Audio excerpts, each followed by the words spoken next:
Salut à tous, ici Achir Rouget Libre et c'est parti pour une nouvelle chronique. Alors après un réglage de fou, je pense que j'ai enfin trouvé comment régler la luminosité de ma caméra. Alors j'avais décidé de filmer avec ma GoPro, mais elle arrête pas de foirer. Peut-être parce que je suis une vraie handicapée de la technologie et que mes cartes micro SD ne sont pas réglées correctement. C'est possible. Quoi qu'il en soit, je filme toujours avec ma même webcam de merde.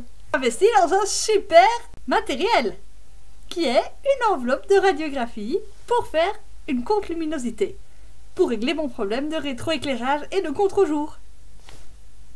Je vais même vous le prendre en photo.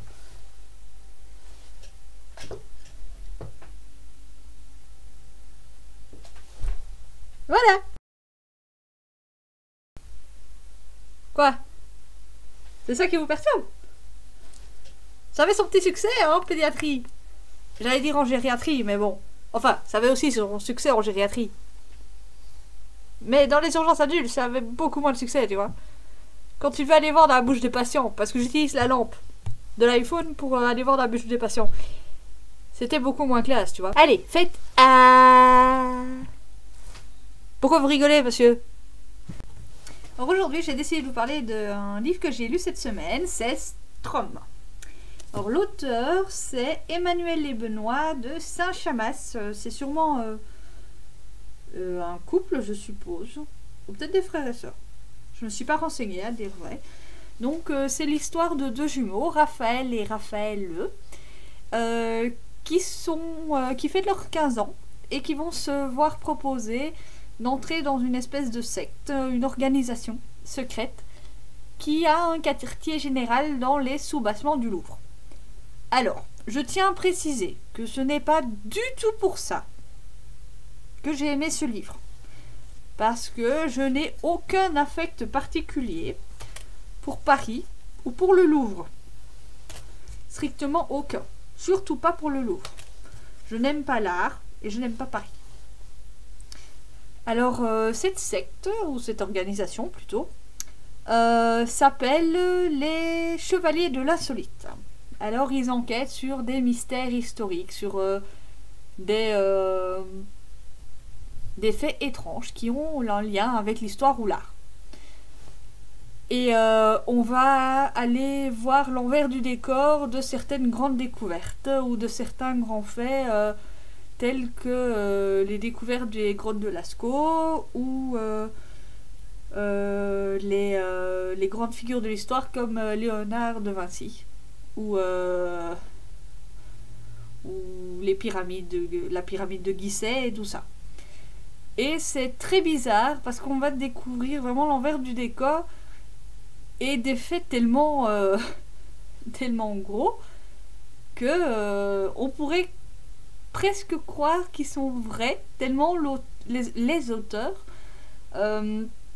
déguisent ça subtilement. Genre les grottes de Lascaux, je pense que la prochaine fois que j'irai les voir, je vais les regarder d'un œil tout à fait différent. Je vous dis pas pourquoi parce que ce sera un énorme spoil, mais genre ouais, les pyramides de Gizeh ou la vallée des rois en Égypte, je les verrai d'un œil franchement différent. Je me dis, c'est peut-être pas ce qu'on nous dit ce que c'est. Je parle même plus français. Enfin, franchement, pour ceux qui aiment bien l'histoire et etc., c'est hyper chouette comme lecture. Moi, j'ai adoré. J'ai une... sans vouloir m'acheter des fleurs. Fleurs.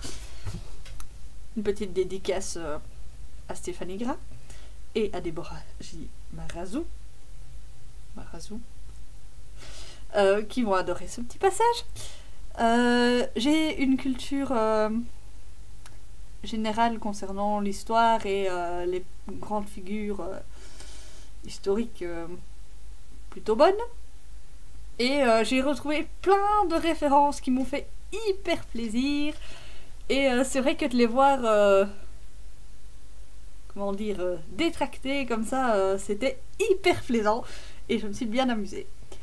Donc, pour ce côté-là, je mets un super point à ce bouquin.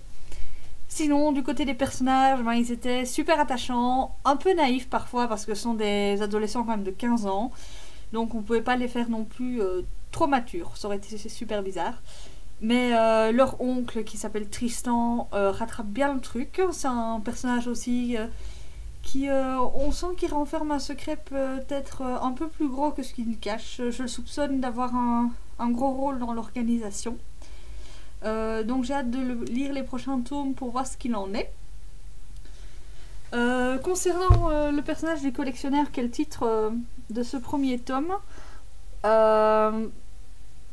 j'ai été super surprise par la fin parce qu'on ne connaît son identité vraiment que dans les dernières pages. Eh ben, les auteurs nous ont bien eu parce que on s'attend à quelque chose de particulier et en fait c'est pas du tout ça. Donc je vous en dis pas plus, mais une très belle chute, vraiment quelque chose qui m'a marqué et j'ai failli verser une petite larme parce que c'était une très belle fin. Et j'avais vraiment pas envie de poser le livre tellement que même quand je soignais des patients, j'étais là. Putain, j'ai laissé les personnages dans un petit endroit sombre et ils s'attendent à ce que je revienne et je peux pas y aller. Et ça donnait des trucs dans ce style-là. Pardon, monsieur. C'était pas la paupière qu'il fallait recoudre? La jambe. La jambe, vous voulez dire le pied. D'accord. Oui. Oh, vous savez, les cicatrices au visage, ça donne un air un peu aventurier. Hein? Oui, les femmes aiment beaucoup ça. Vous êtes mariés depuis 30 ans? Ah. Mais vous savez, on finit toujours par divorcer, hein. C'est plus facile de retrouver une nouvelle femme avec une cicatrice d'aventurier, hein. Vous ne voulez plus de nouvelles piqûres d'anesthésique?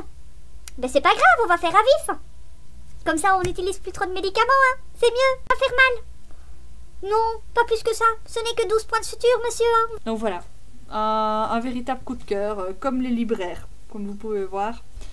Un roman plutôt axé sur la jeunesse. C'est pas du young adulte, c'est de la jeunesse pure, mais qui a été franchement agréable à lire. C'est un très beau style d'écriture qui est fluide, tout en n'étant pas trop naïf dans leur façon d'écrire. Donc je le conseille vraiment. Donc voilà, si vous avez un petit trou dans votre palle, n'hésitez pas à le glisser. Il saura vous ravir.